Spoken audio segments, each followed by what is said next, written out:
Thank you very much for the invitation. And yes, this is a very important talk for me. It's the first one with my new appointment. Last Friday was my last day at Evanston, and I started Mayo this week. And who would have thought that the next speaker is going to be actually Dr. Rehol? What a coincidence. This wasn't planned like this, and who would have thought? Okay, so my assignment was to speak about the growing indications of TMVR. These are my disclosures. And I just want to emphasize that mitral valve disease is a lot more complex. There are multiple, very different patient populations who can benefit from transcatheter mitral valve replacement, and they each present with different type of pathology. So you have the failed bioprosthesis who can present with regurgitation, stenosis, or both. The failed prosthetic rings and bands, in which it's very important to make a distinction of the pathology, because if, particularly with bands, perhaps anchoring can be okay or better if you're treating stenosis, and if you're treating regurgitation. Then you have the native mitral valve, where there is a big debate of what to do with secondary MR, because we don't have enough data to support or to prove that doing something to the mitral valve improves the outcomes of these patients. And then native mitral stenosis with the rheumatic patients who can have calcium or not, and then MAC, which is a very, very, very challenging patient population. So out of those populations, there's only one that has already an indication. So the FDA approved mitral valve and valve for high-risk patients last year on June 5th. This is an attractive option because you can have this type of result in a patient without having surgery, just percutaneous approach, which is very important because the risk of repeat operation is high. Multiple studies have shown that the mortality of repeat mitral valve surgery is in the double digits, and compared with transcatheter valve replacement, the mortality is in the single digits, even in the early experience in the VIVID registry and in the TVT registry, where patients treated with the first-generation devices were included, the mortality was in the single digits. And now in the mitral trial with better generation devices, and the transseptal access was down to 3.3%. Now we're working on evaluating intermediate risk patients. The PARTNER 3 mitral valve and valve registry just started. So this will involve 50 patients at 16 sites in the US and Canada. The first patient was actually enrolled last Wednesday, and it was treated 2 days ago. So we're very excited that we finally started this trial. 7 sites have been activated, and we're waiting for a few others to get activated. Mitral valve and ring is a different story in a way. They're more challenging. There's no FDA approval yet. The early experience was a little bit more difficult, with mortality still in the double digits, but now with transseptal access and third-generation devices, it was down to 6.6%, so half of the prior one. So we're making progress, and hopefully there'll be an approval soon. For native mitral valve disease, it's a very, very different story. There are multiple devices, too many to fit nicely in one slide. And in the interest of time, I'm just going to focus on the two that has the most robust data. The 30-day outcomes of the first 50 patients treated with Intrepid valve were presented a few days ago at EuroPCR. 72% of these patients had secondary MR. ST score was 6.4%, EF 43%, and the 30-day mortality was 14%. So some may think that this is high or higher than it was anticipated. I want to be optimistic and think that this represents early experience, and maybe with better patient selection, this will get better. 25% of these patients have mild MR, but the vast majority had a much better result. There were improvement of symptoms. And at 1 year, the mortality was close to 25%, which, again, some may say, well, this is high. I think these are secondary MR patients, and this is not much similar than the commercial experience with mitral clip at 1 year. They already started the first randomized transcatheter mitral valve replacement trial, the Apollo trial. It's about 1,300 patients with moderate to severe or severe MR, native mitral valve, and the first patient was enrolled in October. Surgical patients are randomized 1-to-1 to surgery, and non-operable patients receive a transcatheter mitral valve.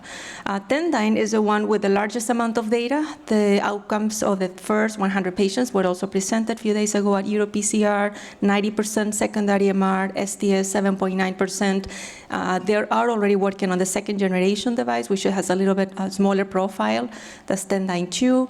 And here the important finding is that the 30-day mortality was only 6%. So very remarkable results, and also very remarkable improvement of MR. Most of them none or trace. Only one patient had mild MR, significant improvement of symptoms and quality of life. And at 1 year, only 17% mortality, which is even better than the real world real-world experience with mitral clip.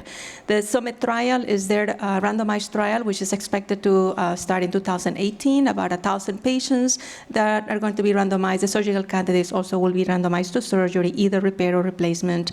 EF is going to be 25% or more. The SAPIEN M3 is the one of the newest valves, the most recent one that we have available. The 30-day outcomes are going to be presented next week at TVT.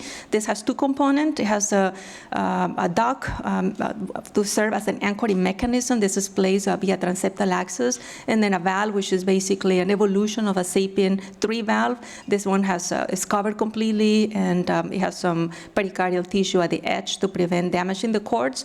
And you put this valve inside of the dock. All these two components go with a transeptal access. This is how the dock looks, and this is after the valve is placed. These are the participating sites. And again, stay tuned for the results next week at TVT. Valve in MAC is a much more challenging patient population and procedure.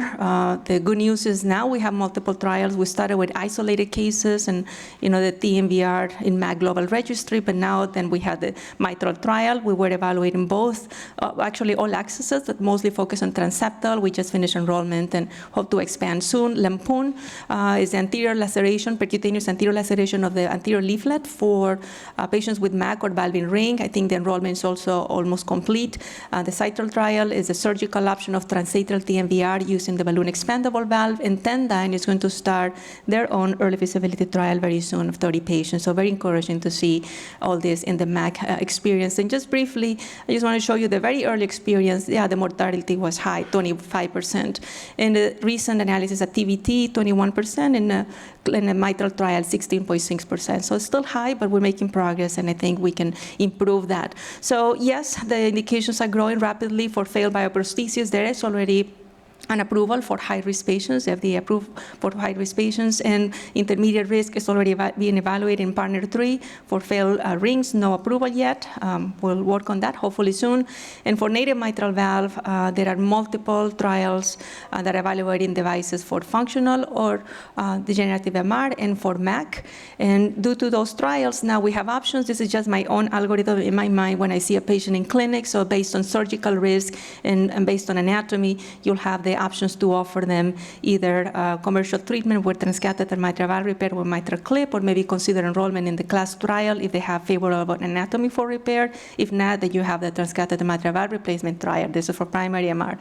For secondary MR, you could consider, based on anatomy, clinical trials for repair or transcatheter mitral valve replacement. I would favor the randomized trials because that's important that we generate the data. And you will have choices soon, transeptal versus transapical, which also needs to be considered when we're evaluating a patient. In the MAC world, this is a much more complex. I won't go into details due to time, but just basically based on surgical risk and anatomy, you'll have the option of multiple options with trials, Citral, mitral, Lampoon, Tendyne, and I'm going to stop here to let the next speaker continue. So just in conclusions, there has been an explosion of new devices in clinical trials. There's limited data. We don't even know yet if mitral valve replacement helps in functional MR. Despite the challenges in the early experience, outcomes are improving. Current indications in the native mitral valve are virtually none, only in clinical trials. But with multiple ongoing clinical trials, more of our patients have access to transcatheter mitral valve replacement. And if pivotal trials are positive, then the indications for TMVR will really grow rapidly. So we must support clinical trials. Thank you.